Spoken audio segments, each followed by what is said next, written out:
Every day at exactly 11:34 a.m., my baby lifts her tiny finger toward the same corner of the ceiling, and every time, our dog growls like there's something slithering just above us. But there's nothing there. Not that I can see. It began like clockwork. Every morning at 11:34 a.m., my baby girl, barely a year old, would stop whatever she was doing, whether play with blocks or babbling to herself, and raise her arm to point toward the same corner of the ceiling. Not just a casual glance. She would freeze completely, index finger stiff, eyes wide, as if she saw something no one else could. It was unsettling. Her expression was always the same. Not fear, not excitement, just a blank, eerie focus. We assumed it was harmless.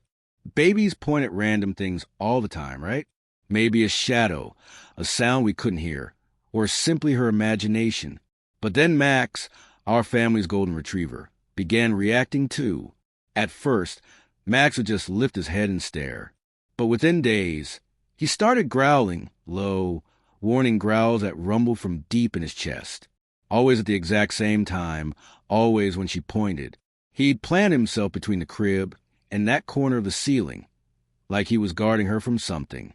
The hair on his back would stand up, his ears pulled tight. It was no longer something we could laugh off. I started watching the clock. I'd sit in the nursery in the minutes leading up to 11:34, convinced it was a coincidence.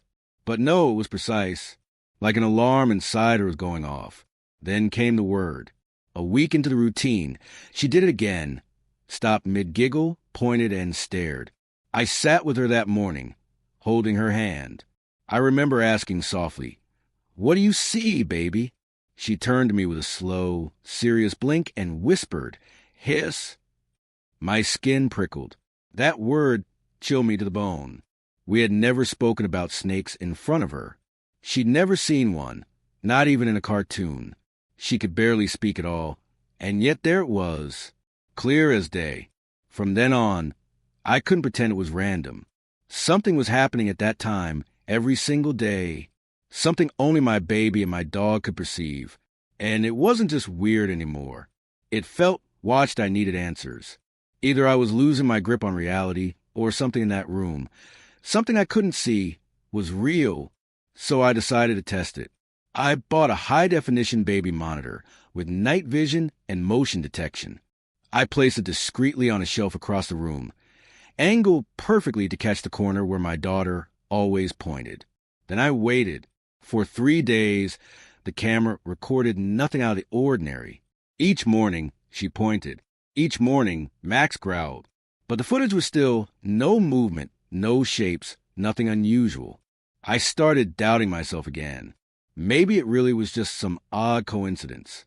Until day 4. That morning, I reviewed the footage while sipping my coffee. I nearly dropped the mug. At 11:34 a.m., the motion sensor triggered.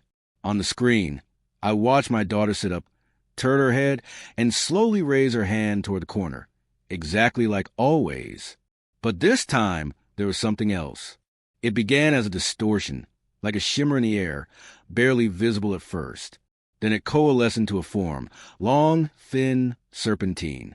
Not solid, more like a floating ribbon of oily smoke, winding back and forth just below the ceiling. It hovered above her crib, curving, writhing, never fully coming into focus. And still no sound, no breeze, no reaction from the room, except from her and Max. He stood rigid beneath the form, teeth bared, eyes locked onto it. A low growl vibrated through his body. Yet he didn't move an inch. But the worst part? My baby smiled. She looked up at the thing as if she recognized it, as if it made her feel safe. Then she lifted both arms, as if asking to be picked up. I slammed the laptop shut and felt bile rise in my throat. My hands trembled as I stared at the monitor, which now showed only an empty room again. I didn't know what was worse, that something was there or that my baby liked it. I didn't sleep that night. Neither did Max.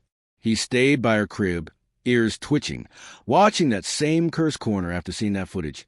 Everything changed. I couldn't unsee it. I deleted the file, but the image burned itself into my brain. The baby smiling, arms outstretched, that serpent-shaped shimmer writhing just above her. And Max, growling, frozen, helpless. That night, I didn't leave her room. I sat in the rocking chair, beside her crib, with a flashlight and a kitchen knife. Ridiculous, I know, but fear doesn't always care about logic. Max curled up beneath the crib, ears alert, tail still. Then, at exactly 11:34 p.m., 12 hours after the usual time, it began. A scratch, faint at first, not like the scrabbling of mice or rats. It was deliberate, slow, dragged, like claws moving in long, thoughtful strokes across the beams above us. My blood turned cold. Max sprang to his feet and began barking furiously at the ceiling. The baby stirred but didn't cry. Instead, she rolled over, giggled, and whispered, "It's back!" I turned the flashlight upward, and that's when I saw it. Tiny holes. New. Fresh. Right in the spot she always pointed to. The drywall had been chipped from the inside. Little flakes littered the floor now, as if something had been chewing its way through from above. I stepped on one and heard the crunch. Over the next 2 days, the sounds got worse. Closer. The baby started crying when we left the room, like she wanted to stay near it. We started sleeping with the lights on, but it didn't help. On the third night, the ceiling gave in. It wasn't dramatic, just a subtle tearing noise, and then a crack opened up in plaster. I rushed in and saw Max already standing over the crib, fur soaked in something slick and dark. He was growling like I'd never heard before, tail low, mouth bloodied. The air stank, an awful mix of mold, copper, and something reptilian. Above him, a gaping hole yawned in the ceiling. No movement now, just silence, as if whatever had been waiting had finally come through.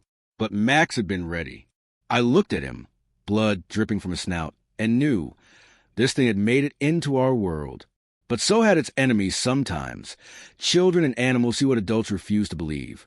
And when something unnatural crosses a line between worlds, trust those who sense it first.